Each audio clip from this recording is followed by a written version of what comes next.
மிக கடுமையான பாதிப்புகளை தரக்கூடியவர். உதாரணமாக தனுசு லக்னத்திற்கு 8ஆம் அதிபதியாக இந்த சந்திரன் வருகிறார்.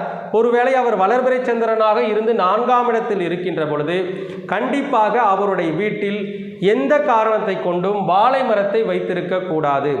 வாழை மரத்தை வைத்திருக்கின்ற பொழுது அவர் வீட்டில் அவருக்கு சுக ரீதியான பிரச்சனைகளோ, வண்டி வாகனம், இடம் சார்ந்த வகைகளில் ஏதேனும் ஒரு பிரச்சனைகள் இருந்து கொண்டே இருக்கும்.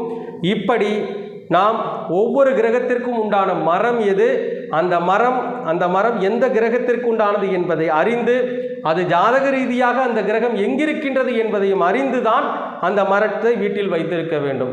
இது போன்ற நிலைய நபர்களை நாங்கள் அனுபவத்தில் பார்த்திருக்கின்றோம். பலவிதமான தோஷங்களை அவர்கள் அனுபவித்திருக்கின்றார்கள். இப்படி இந்த விசித்திர ஜோதிட நூலானது ஒவ்வொரு கிரகத்திற்கும் உண்டான மரங்கள் என்ன என்பதை தெள்ள தெளிவாக சுட்டி காட்டுகின்றது. ஆக இதை அறிந்து நாம் செயல்பட்டால்தான்